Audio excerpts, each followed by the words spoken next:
Hi, I'm Craig. This is a quiet, reflective read of a piece of fiction, looking at it through trauma, character, and archetype, instead of trivia or theory.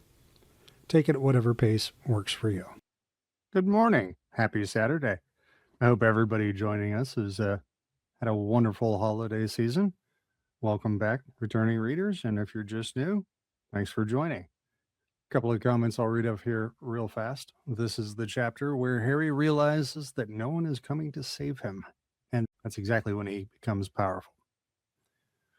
We're in book 3, chapter 21. The ministry has the wrong man. The system won't listen, and the soul eaters are minutes away. I'm reading this through trauma and archetype, not trivia. So listen for power, not plot. And let's go. Hermione's secret. Shocking business. Shocking. Miracle none of them died. Never heard the like. By thunder, it was lucky you were there. Snape. Thank you, Minister. Order of Merlin. Second class, I'd say. First class, if I can wrangle it. Thank you very much indeed, Minister. Nasty cut you've got there. Black's work, I suppose? As a matter of fact, it was Potter. Weasley and Granger, Minister. No! Black had bewitched them. I saw it immediately. A confundus charm, to judge by their behavior. They seemed to think there was a possibility he was innocent. They weren't responsible for their actions. On the other hand, their inference might have permitted Black to escape. They obviously thought they were going to catch Black single-handed. They've got away with a great deal before now. I'm afraid it's given them a rather high opinion of themselves. And of course, Potter has always been allowed an extraordinary amount of license by the headmaster. Oh well, Snape. Harry Potter, you know. We've all got a bit of a blind spot where he's concerned. Dismissive. And yet, is it good for him to be given so much special treatment? Personally, I try to treat him like any other student, and any other student would be suspended, procedural language, at the very least, for leading his friends into such danger. Consider, Minister, against all school rules, procedure, after all the precautions put in place for his protection, out of bounds, at night, consorting with a werewolf and a murderer, and I have reason to believe he has been visiting Hogsmeade illegally too. Well, well, we shall see, Snape. We shall see. The boy has undoubtedly been foolish. Harry lay listening with his eyes tight shut. He felt very groggy. The words he was hearing seemed to be traveling very slowly from his ears to his brain, so that it was difficult to understand. His limbs felt like lead, his eyelids too heavy to lift. He wanted to lie here, on this comfortable bed, forever. Now, if you recall from the last chapter where we just had a big fight, this is a lot like post-adrenaline come down. What amazes me most is the behavior of the Dementors. You've really no idea what made them retreat, Snape? No, Minister. By the time I had come around, they were heading back to their positions at the entrances. Extraordinary. And yet Black and Harry and the girl, all unconscious by the time I reached them. I bound and gagged Black, naturally, conjured stretchers and brought them all straight back to the castle. There was a pause. Harry's brain seemed to be moving a little faster, and as it did, a gnawing sensation grew in the pit of his stomach. He opened his eyes. Everything was slightly blurred. Somebody had removed his glasses. He was lying in the dark hospital wing at the very end of the ward. He could make out Madame Pomfrey with her back to him, bending over a bed. Harry squinted. Ron's red hair was visible beneath Madame Pomfrey's arm. Harry moved his head over on the pillow. In the bed to his right lay Hermione. Moonlight was still falling across her bed. Her eyes were open too. She looked petrified, and when she saw that Harry was awake, pressed a finger to her lips, then pointed to the hospital wing door. It was ajar, and the voices of Cornelius Fudge and Snape were coming through it from the corridor outside. Madame Pomfrey now came walking briskly up the dark ward to Harry's bed. He turned to look at her. She was carrying the largest block of chocolate. She was carrying the largest block of chocolate he had ever seen in his life. It looked like a small boulder. Well, if they keep treating trauma with chocolate, I guess you have to escalate at some point. Good morning, Katie. Hi. Oh, and for new viewers, if you have any thoughts or any comments you want to add to this story, just throw it in the chat in about every page or two. I'll take a look at them, and if it's something we should discuss on the show, we will. Hi, good morning. Ah, you're awake, he said briskly. She placed the chocolate on Harry's bedside table and began breaking it apart with a small hammer. How's Ron? Said Harry and Hermione together. He'll live, said Madame Pomfrey grimly. As for you two, you'll be staying here until I'm satisfied you're... Potter, what do you think you're doing? Harry was sitting up, putting on his glasses back on, and picking up his wand. I need to see the headmaster, he said. Now let's keep in mind, Potter has been imprisoned at home and basically been confined or restricted dude's whole life. And he's in a hospital and he's got stuff to do. This is not coming from nowhere. I need to see the headmaster, he said. Potter, said Madame Pomfrey soothingly. It's all right. They've got Black. He's locked away upstairs. The Dementors will be performing the kiss any moment now. What? Harry jumped up out of bed. Hermione had done the same, but his shout had been heard in the corridor outside. Next second, Cornelius Fudge and Snape had entered the ward. Harry, what's this? Said Fudge, looking agitated. You should be in bed. Has he had any chocolate? He asked Madame Pomfrey anxiously. Minister, listen, Harry said. Sirius Black's innocent. Peter Pettigrew faked his own death. We saw him tonight. You can't let the Dementors do that thing to Sirius. But Fudge was shaking his head, with a small smile on his face. Harry, you're very confused. Gaslighty. You've been through a dreadful ordeal. Lie back down now. We've got everything under control. So this is like paternalistic minimalization. You haven't, Harry yelled. You've got the wrong man. Minister, listen, please, Hermione said. She had hurried to Harry's side and was gazing imploringly into Fudge's face. I saw him too. It was Ron's rat. He's an animagus. Pettigrew, I mean, and... You see, Minister, said Snape, confounded. Dismissive again. If authority labels you dismissible, then you have no one to appeal to. Confounded, both of them. Black's done a very good job on them. We're not confounded, Harry roared. Minister, Professor, said Madame Pomfrey angrily, I must insist that you leave. Potter is my patient, and he should not be distressed. I am not distressed. I am trying to tell them what happened, Harry said furiously. If they'd just listen. But Madame Pomfrey suddenly stuffed a large chunk.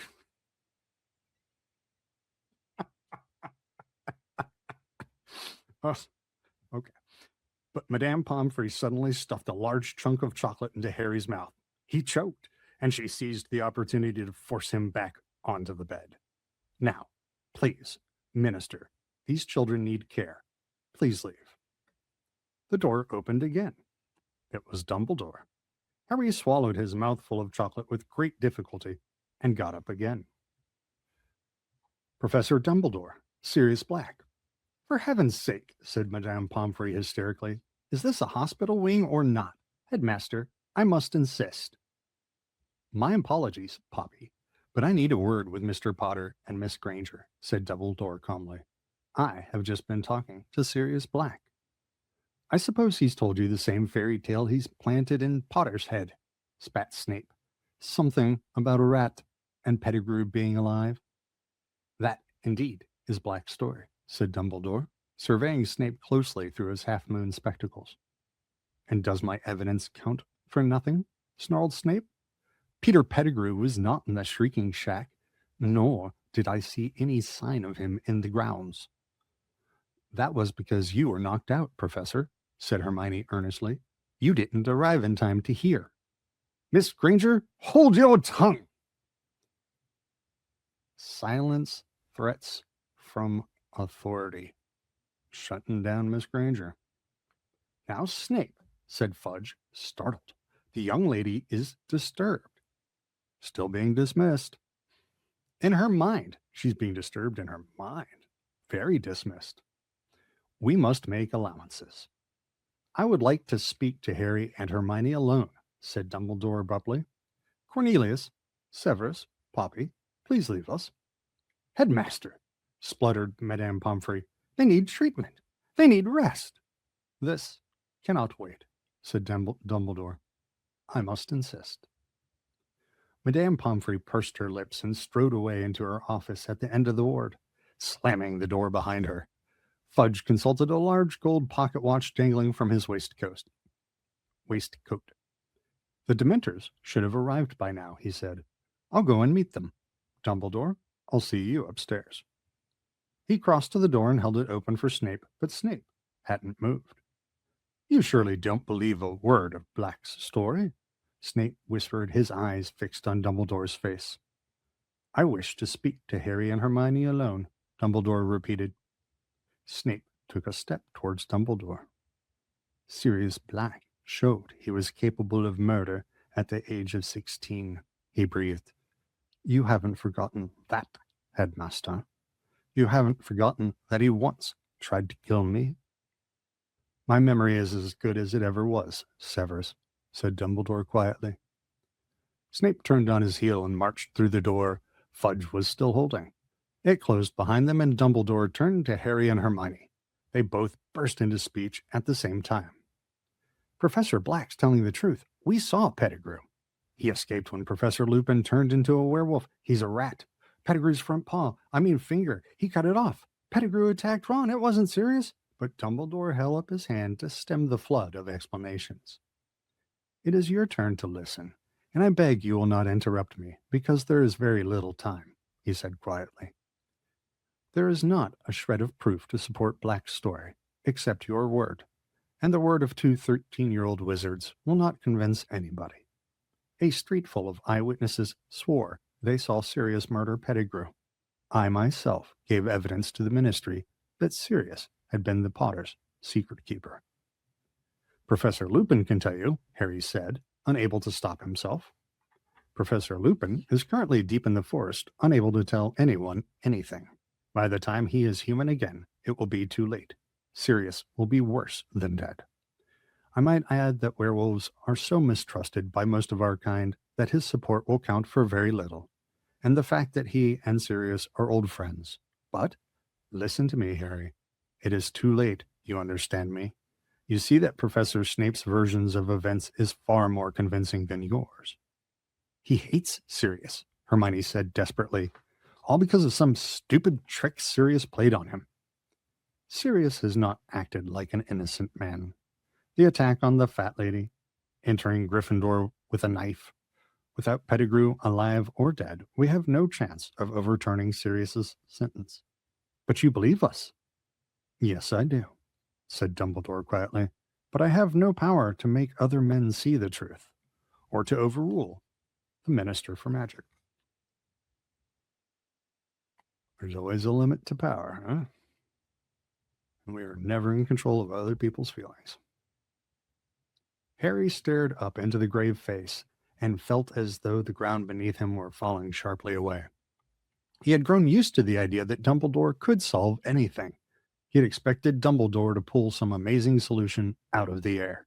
But no, their last hope was gone. What we need, said Dumbledore slowly, and his light blue eyes moved from Harry to Hermione, is more time. But Hermione began, and then her eyes became very round. Oh, now, pay attention, said Dumbledore, speaking very low and very clearly. Sirius is locked in Professor Flitwick's office on the 7th floor, 13th window from the right of the West Tower. If all goes well, you will be able to save more than one innocent life tonight. But remember this, both of you, you must not be seen. Miss Granger, you know the law. You know what is at stake. You must not be seen. Harry didn't have a clue what was going on. Dumbledore turned on his heel and looked back as he reached the door. I'm going to lock you in. It is, he consulted his watch, 5 minutes to midnight. Miss Granger, 3 turns should do it. Good luck. Good luck, Harry repeated as the door closed behind Dumbledore. 3 turns? What's he talking about? What are we supposed to do? But Hermione was fumbling with the neck of her robes, pulling from beneath them a very long, very fine gold chain. Harry, come here, she said urgently. Quick. Harry moved towards her, completely bewildered. She was holding the chain out. He saw a tiny, sparkling hourglass hanging from it. Here. She had thrown the chain around his neck, too. Ready? She said breathlessly.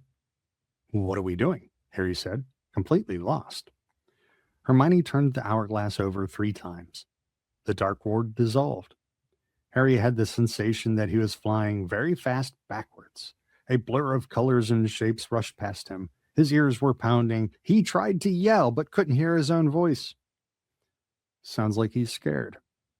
And yet again, Harry has been pulled into something without time to prepare, without being properly informed, that is unpleasant.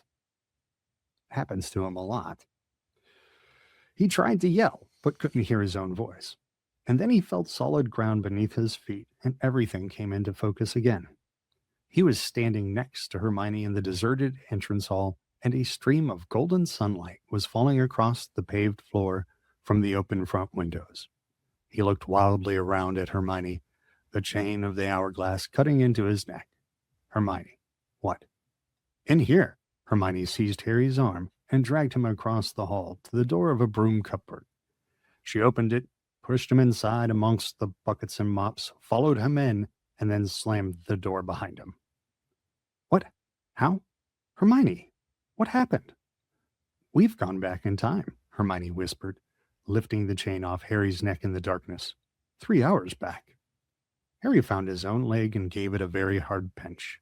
It hurt a lot, which seemed to rule out the possibility that he was having a very bizarre dream. But, shh, listen, someone's coming. I think it might be us. Hermione had her ear pressed against the cupboard door. Footsteps across the hall. Yes, I think it's us going down to Hagrid's. Are you telling me, Harry whispered, that we're here in this cupboard and we're out there too? Yes, said Hermione, her ear still glued to the cupboard door. I'm sure it's us. It doesn't sound like more than 3 people, and we're walking slowly because we're under the invisibility cloak. She broke off, still listening intently. We've gone down the front steps. Hermione sat down on an upturned bucket, looking desperately anxious. Harry wanted a few questions answered. Where did you get that hourglass thing? It's called a time turner, Hermione whispered, and I got it from Professor McGonagall on our first day back. I've been using it all year to get to all my lessons. Professor McGonagall made me swear I wouldn't tell anyone. She had to write all sorts of letters to the Ministry of Magic so I could have one. She had to tell them that I was a model student and that I'd never, ever use it for anything except my studies. I've been turning it back so I could do ours over again.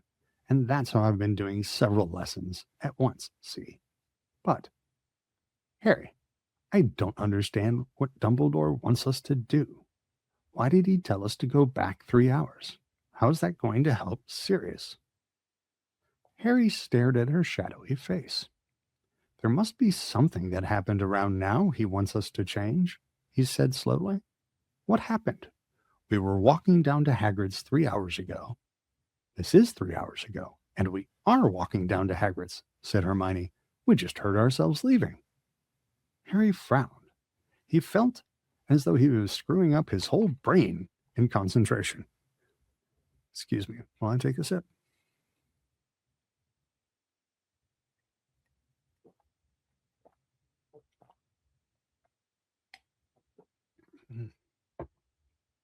Yeah, it's nice how it ties back in, right?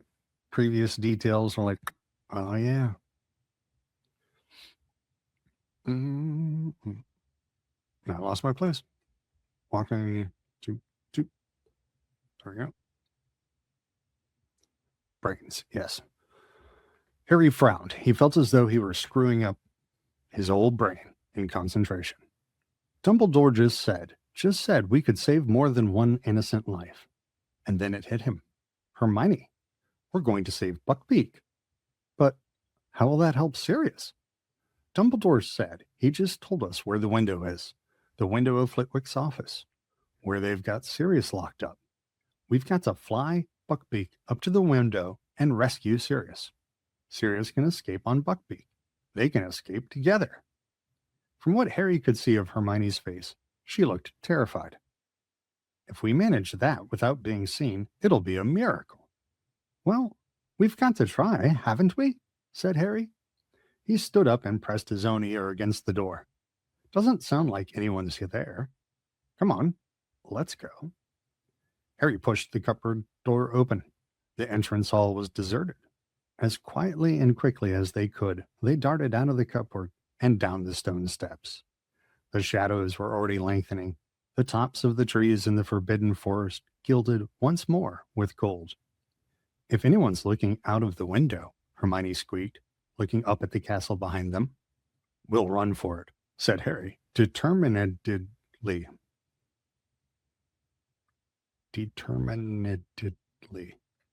We'll drive on.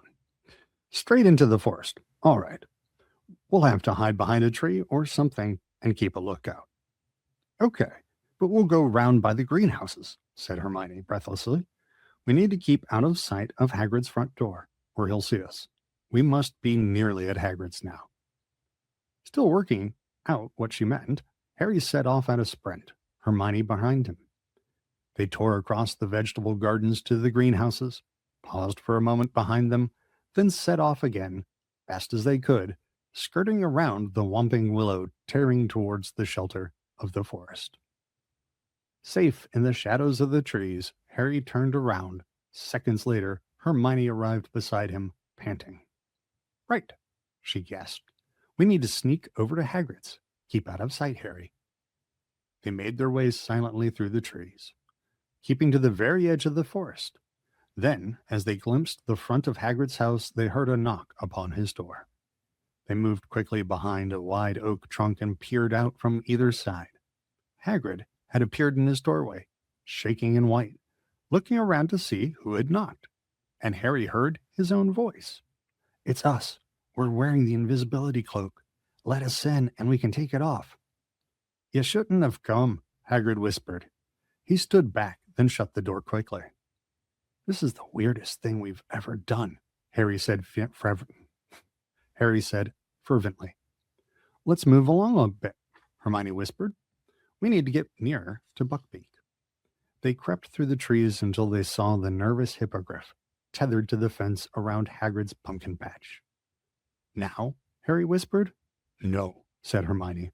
If we steal him now, those committee people will think Hagrid set him free. We've got to wait until they've seen he's tied outside. That's going to give us about 60 seconds, said Harry. This was starting to seem impossible. At that moment, there was a crash of breaking china from inside Hagrid's cabin. That's Hagrid breaking the milk jug, Hermione whispered. I'm going to find Scabbers in a moment. Sure enough, a few minutes later, they heard Hermione's shriek of surprise. Hermione, said Harry suddenly, what if we just run in there and grab Pettigrew? No, said Hermione in a terrified whisper. Don't you understand? We're breaking one of the most important wizarding laws. Nobody's supposed to change time. Nobody. You heard Dumbledore.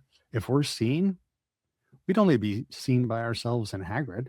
Harry, what do you think you'd do if you saw yourself bursting into Hagrid's house? Said Hermione. I think I'd gone mad, said Harry. Or I'd think there was some dark magic going on. Exactly. You wouldn't understand. You might even attack yourself. Don't you see? Professor McGonagall told me what awful things have happened when wizards have meddled with time. Loads of them ended up killing their past or future selves by mistake. Okay, said Harry. It was just an idea. I just thought. But Hermione nudged him and pointed towards the castle. Harry moved his head a few inches to get a clear view of the distant front doors. Dumbledore, Fudge, the old committee member, and McNair the executioner were coming down the steps. "We're about to come out," Hermione breathed. And sure enough, moments later, Hagrid's back door opened and Harry saw himself, Ron, and Hermione walking out of it with Hagrid. It was, without a doubt, the strangest sensation of his life, standing behind the tree and watching himself in the pumpkin patch. "It's okay, Beaky. It's okay," Hagrid said to Buckbeak. Then he turned to Harry, Ron, and Hermione. "Go on. Get going." "Hagrid, we can't.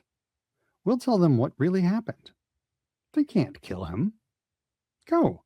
It's bad enough without you lot in trouble and all." Harry watched the Hermione and the pumpkin patch throw the invisibility cloak over himself and Ron. "Go quick. Don't listen." There was a knock on Hagrid's front door. The execution party had arrived. Hagrid turned around and headed back into his cabin, leaving the back door ajar. Harry watched the grass flatten in patches all around the cabin and heard 3 pairs of feet retreating. He, Ron, and Hermione had gone, but the Harry and Hermione hidden in the trees could now hear what was happening inside the cabin through the back door. "Where is the beast?" came the cold voice of McNair. Outside," Hagrid croaked. Harry pulled his head out of sight as McNair's face appeared at Hagrid's window, staring out at Buckbeak. Then they heard Fudge. "We, have to read you the official notice of execution, Hagrid. I'll make it quick. And then you and McNair need to sign it.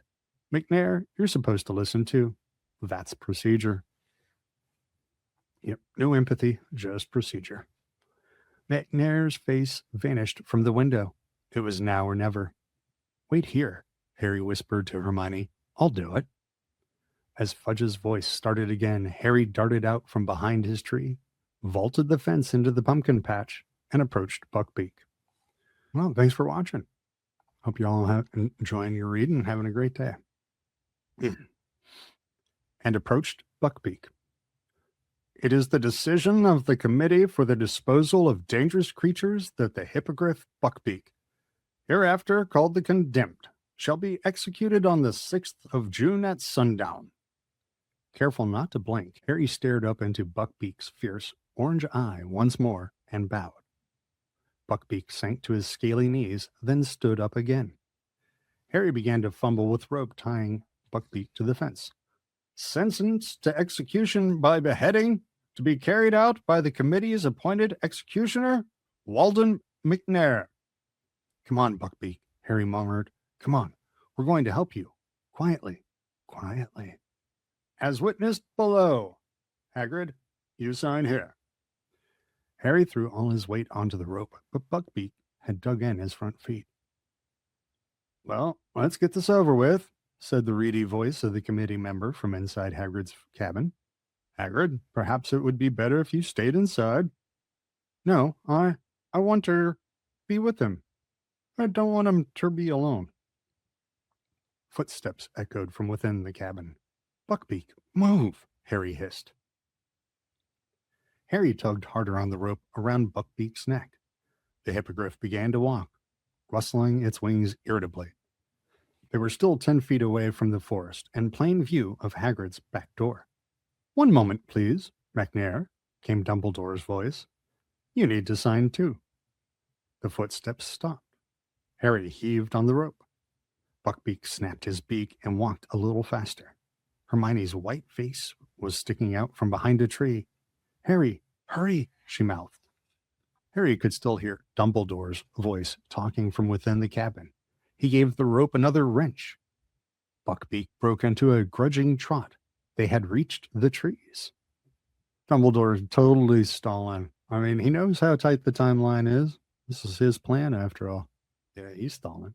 He's buying them every second that he can. They had reached the trees. "Quick, quick," Hermione moaned, darting out from behind her tree, seizing the rope too and adding her weight to make Buckbeak move faster. Harry looked over his shoulder. They were now blocked from sight. They couldn't see Hagrid's garden at all. Stop, he whispered to Hermione. They might hear us. Hagrid's back door had opened with a bang. Harry, Hermione, and Buckbeak stood quite still. Even the hippogriff seemed to be listening intently. Silence. Then, "Where is it?" said the reedy voice of the committee member. "Where is the beast?" "It was tied here," said the executioner furiously. "I saw it, just here." "How extraordinary," said Dumbledore. There was a note of amusement in his voice. "Beaky," said Hagrid huskily. There was a swishing noise and the thud of an axe. The executioner seemed to have swung it into the fence in anger.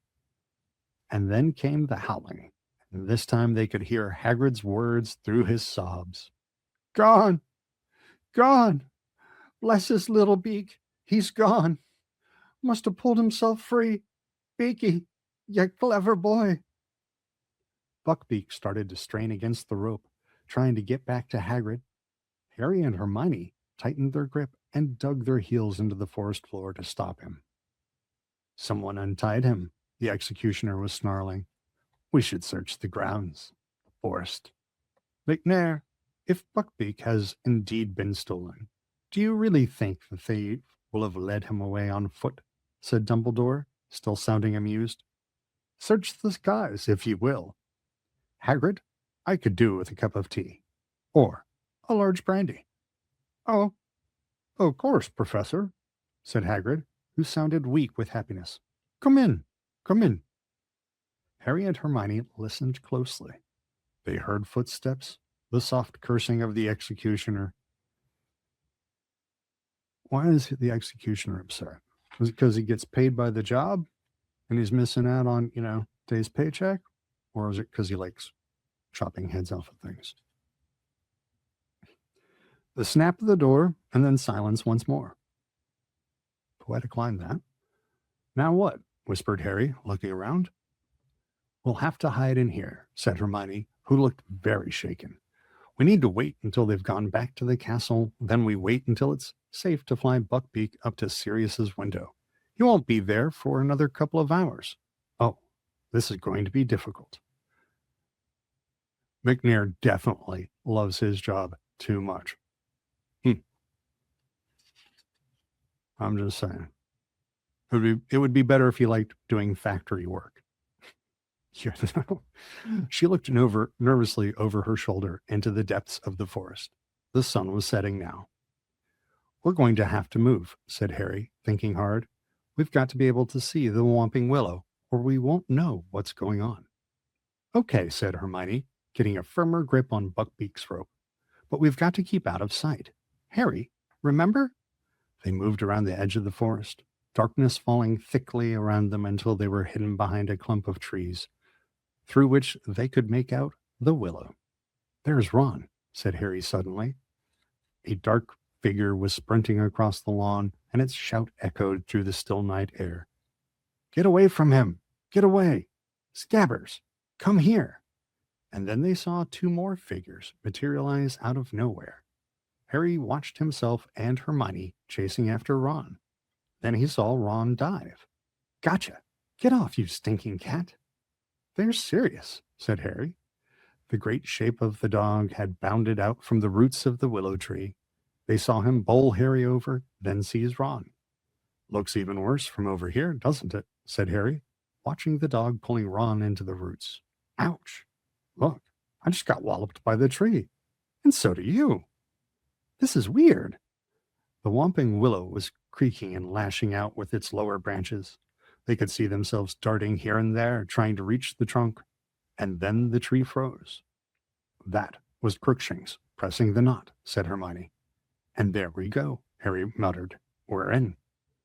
The moment they disappeared, the tree began to move again. Seconds later, they heard footsteps quite close by. Dumbledore, McNair, Fudge, and the old committee member were making their way up to the castle. "Right after we'd gone down into the passage," said Hermione. "If only Dumbledore had come with us." "McNair and Fudge would have come too," said Harry bitterly.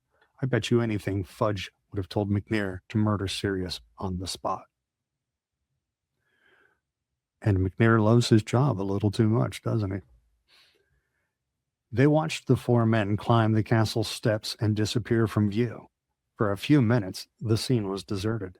Then, "Here comes Lupin," said Harry, as they saw another figure sprinting down the stone steps and hurrying towards the willow. Harry looked up at the sky. Clouds were obscuring the moon completely. They watched Lupin seize a broken branch from the ground and prod the knot on the trunk. The tree stopped fighting, and Lupin, too, disappeared into the gap in its roots. "If he'd only grabbed the cloak," said Harry. "It's just lying there." He turned to Hermione. "If I just dashed out now and grabbed it, Snape'd never be able to get it, and Harry, we mustn't be seen." "How do you stand this?" he asked Hermione fiercely. "Just standing here and watching it happen." He hesitated. "I'm going to grab the cloak." "Harry, no." Hermione seized the back of Harry's robes not a moment too soon. Just then they heard a burst of song. It was Hagrid making his way up to the castle, singing at the top of his voice and weaving slightly as he walked. A large bottle was swinging from his hands. "See?" Hermione whispered. "See what would have happened? We've got to keep out of sight. No, Buckbeak." The hippogriff was making frantic attempts to get to Hagrid again. Harry seized his rope too, straining to hold Buckbeak back. They watched Hagrid meander tipsily up to the castle. He was gone. Buckbeak stopped fighting to get away. His head drooped sadly. Barely 2 minutes later, the castle doors flew open yet again, and Snape had come charging out of them, running towards the willow. Harry's fists clenched as they watched Snape skid to a halt next to the tree, looking around. He grabbed the cloak and held it up. "Get your filthy hands off it," Harry snarled under his breath. "Shh." Something came up during that last sentence, and I just wanted to point out, when you're at the woods at night and you want to tell someone to be quiet, don't go shh. The sibilant S actually carries really sharp and far.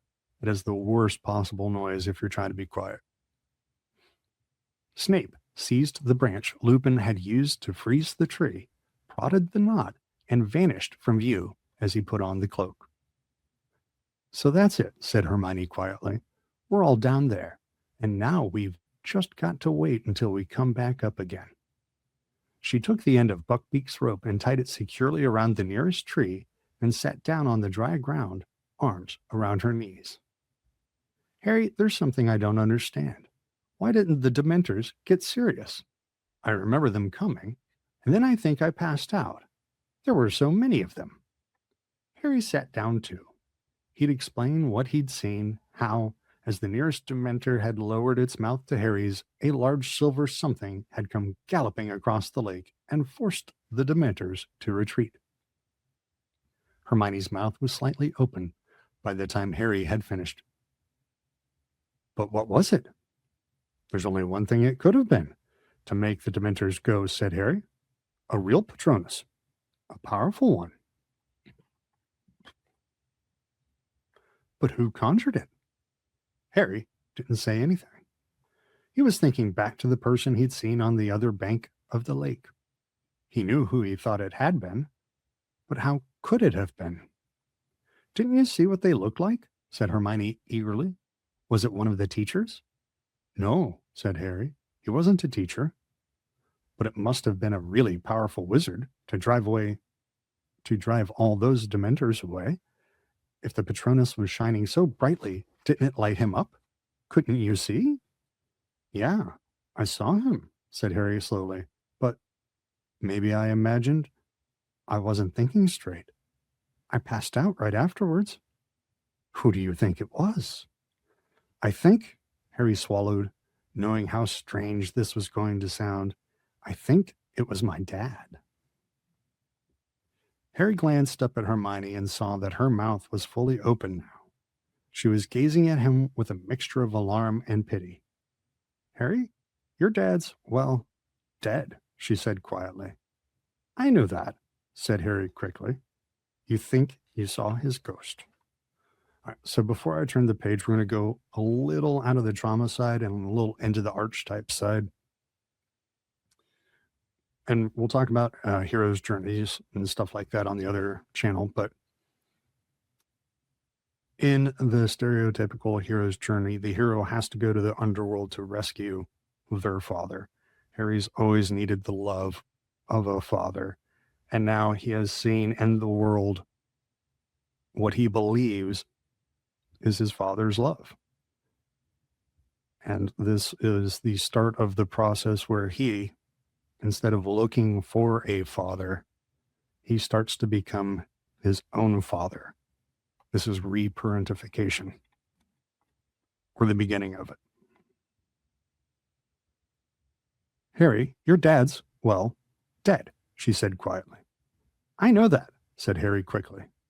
You think you saw his ghost? I don't know. No, he looked solid. But then, maybe I was seeing things, said Harry. But from what I could see, it looked like him. I've got photos of him. Hermione was still looking at him as though worried about his sanity. I know it sounds mad, said Harry flatly. He turned to look at Buckbeak, who was digging his beak into the ground, apparently searching for worms. But he wasn't really watching Buckbeak. He was thinking about his father and about his 3 oldest friends, Moony, Wormtail, Padfoot, and Prongs. Had all 4 of them been out in the grounds tonight? Wormtail had reappeared this evening when everyone had thought he was dead. So was it so impossible his father had done the same? Had he been seeing things across the lake? The figure had been too far away to see distinctly, yet he had felt sure for a moment before he'd lost consciousness. The leaves overhead rustled faintly in the breeze. The moon drifted in and out of sight behind the shifting clouds. Hermione sat with her face towards the willow, waiting. And then, at last, after over an hour, "Here we come," Hermione whispered. She and Harry got to their feet. Buckbeak raised his head. They saw Lupin, Ron, and Pettigrew clambering awkwardly out of the hole in the roots. Then came Hermione, then the unconscious Snape, drifting weirdly upwards. Next came Harry and Black. They all began to walk towards the castle. Harry's heart was starting to beat very fast. He glanced up at the sky. Any moment now that cloud was going to move aside and show the moon. Harry, Hermione muttered, as though she knew exactly what he was thinking. We've got to stay put. We mustn't be seen. There's nothing we can do. So we're just going to let Pettigrew escape all over again, said Harry quietly. How do you expect to find a rat in the dark? Snapped Hermione. There's nothing we can do. We came back to help Sirius. We're not supposed to be doing anything else. All right. The moon slid out from behind its cloud. They saw the tiny figures across the grounds stop. Then they saw movement. There goes Lupin, Hermione whispered. He's transforming. Hermione, said Harry suddenly, we've got to move. We mustn't, I keep telling you. Not to interfere, but Lupin's going to run into the forest, right at us. Hermione gasped. Quick, she moaned, dashing to untie Buckbeak. Quick, where are we going to go? Where are we going to hide? The Dementors will be coming any moment. Back to Hagrid's, Harry said. It's empty now. Come on. They ran, fast as they could, Buckbeak cantering along behind them. They could hear the werewolf howling behind them. A cabin was in sight. Harry skidded to the door, wrenched it open, and Hermione and Buckbeak flashed past him. Harry threw himself in after them and bolted the door. Bang, the boarhound barked loudly. Shh! Bang! It's us, said Hermione, hurrying over and scratching his ears to quiet him. That was really close, she said to Harry. Yeah. Harry was looking out the window. It was much harder to see what was going on from here. Buckbeak seemed very happy to find himself back inside Hagrid's house. He lay down in front of the fire, folded his wings contentedly, and seemed ready for a good nap. I think I'd better go outside again, said Harry, slowly. I can't see what's going on. We don't know when it's time. Hermione looked up. Her expression was suspicious.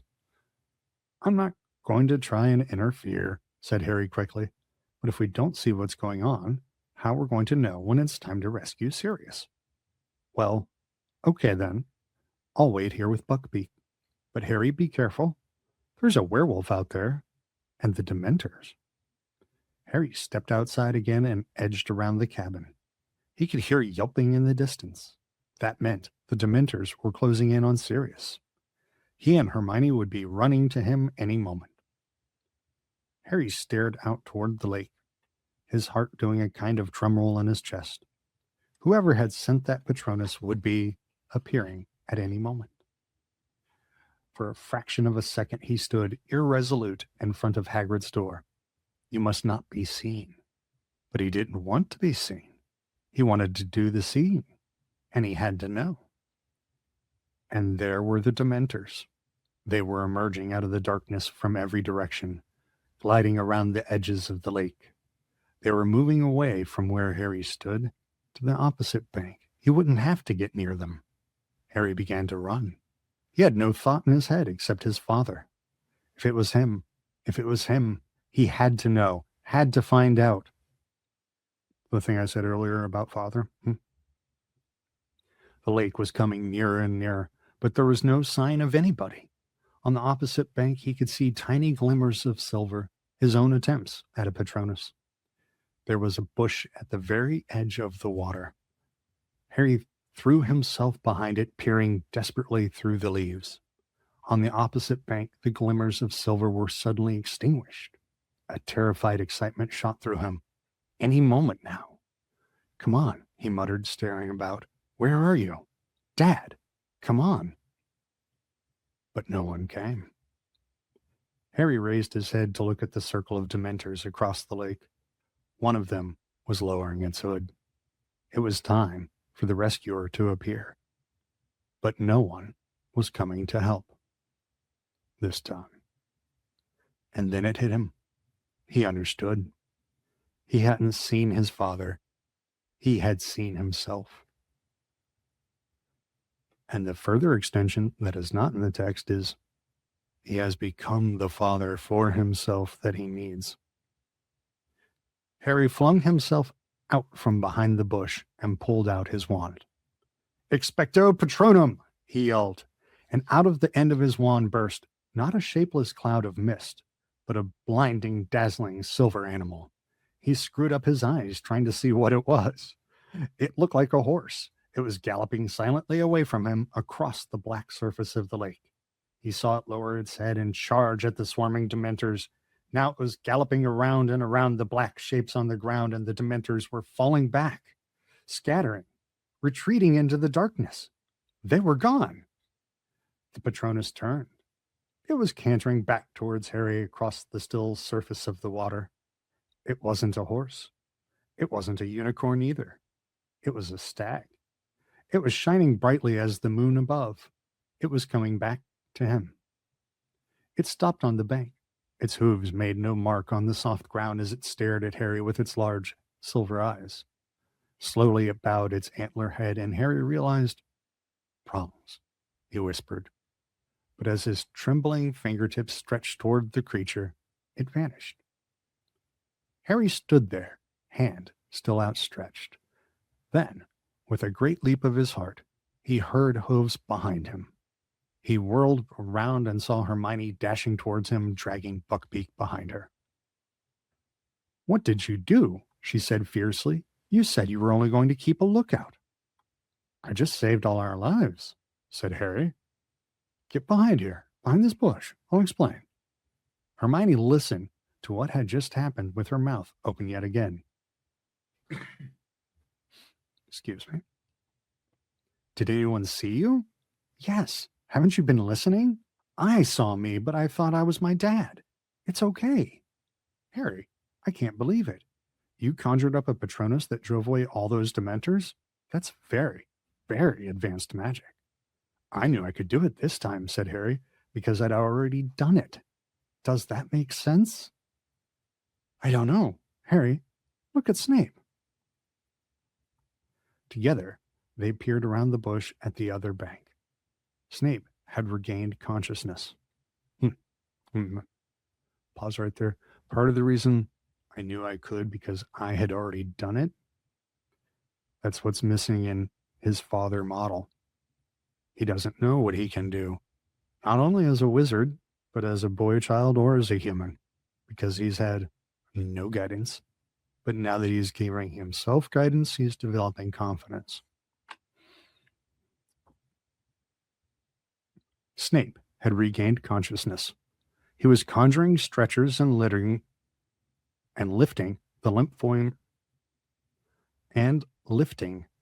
forms of Harry, Hermione, and Black onto them. A fourth stretcher, no doubt bearing Ron, was already floating at his side. Then, wand held out in front of him, he moved them away towards the castle. Right. It's nearly time, said Hermione tensely, looking at her watch. We got about 45 minutes until Dumbledore locks the door to the hospital wing. We've got to rescue Sirius and get back into the ward before anybody realizes we're missing. They waited, watching the moving clouds reflected in the lake, while the bush next to them whispered in the breeze. Buckbeak, bored, was ferreting for worms again. Do you reckon he's up there yet? Said Harry, checking his watch. He looked up at the castle and began counting the windows to the right of the west tower. Look, Hermione whispered. Who's that? Someone's coming back out of the castle. Harry stared through the darkness. The man was hurrying across the grounds towards one of the entrances. Something shiny glinted in his belt. McNair, said Harry, the executioner. He's gone to get the Dementors. This is it, Hermione. Hermione put her hands on Buckbeak's back, and Harry gave her a leg up. Then he placed his foot on one of the lower branches of the bush and climbed up in front of her. He pulled Buckbeak's rope over his neck and tied it to the other side of his collar, like reins. Ready? He whispered to Hermione. You better hold on to me. He nudged Buckbeak's sides with his heels. All right, well, we've only got about a page left, so if you had any last-minute thoughts or comments, this is probably the time to get it in. He nudged Buckbeak's sides with his heels. Buckbeak soared straight into the dark air. Harry gripped his flanks with his knees, feeling the great wings rising powerfully beneath him. Hermione was holding Harry very tightly around the waist. He could hear her muttering, "Oh no, I don't like this. Oh, I really don't like this." Harry urged Buckbeak forwards. They were gliding quietly towards the upper floors of the castle. Harry pulled hard on the left-hand side of the rope, and Buckbeak turned. Harry was trying to count the windows flashing past. "Whoa!" he said, pulling backwards as hard as he could. Buckbeak slowed down, and they found themselves at a stop, unless you counted the fact that they kept rising up and down several feet as he beat his wings to remain airborne. He's there, Harry said, spotting Sirius as they rose up beside the window. He reached out, and as Buckbeak's wings fell, was able to tap sharply on the glass. Black looked up. Harry saw his jaw drop. He leapt from his chair, hurried to the window, and tried to open it, but it was locked. "Stand back," Hermione called to him, and she took out her wand, still gripping the back of Harry's robes with her left hand. "Aloha Morha." The window sprang open. How? Said Black weakly, staring at the hippogriff. "Get on. There's not much time," said Harry, gripping Buckbeak firmly on either side of his sleek neck to hold him steady. "You've got to get out of here. The Dementors are coming. McNair's gone to get them." Black placed a hand on either side of the window frame and heaved his head and shoulders out of it. It was very lucky he was so thin. In seconds, he had managed to fling one leg over Buckbeak's back and pull himself onto the hippogriff behind Hermione. "Okay, Buckbeak, up," said Harry, shaking the rope. "Up to the tower. Come on." The hippogriff gave one sweep of its mighty wings, and they were soaring upwards again, high as the top of the west tower. Buckbeak landed with a clatter on the battlements, and Harry and Hermione slid off him at once. "Sirius, you'd better go. Quick," Harry panted.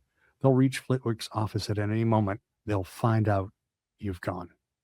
Buckbeak pawed the ground, tossing his sharp head. "What happened to the other boy? Ron," said Sirius urgently.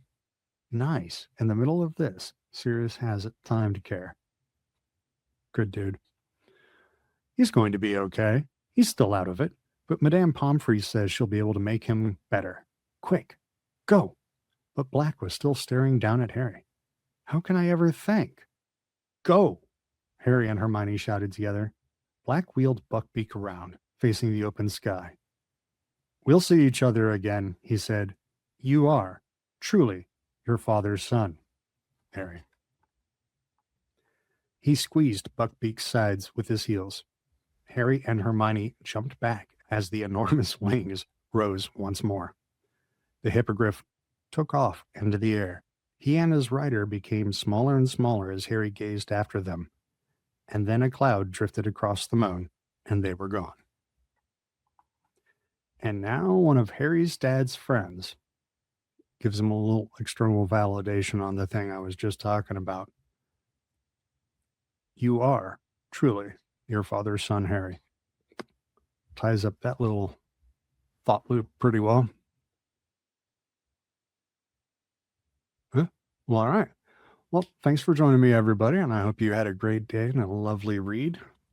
We'll be coming back at you soon with Chapter 22, and then I will have to catch up on all the remasters before we start Book 4, but I am going to be plowing through those. So when you see the remaster for Chapter 22, Book 4 will be about 3 days after that.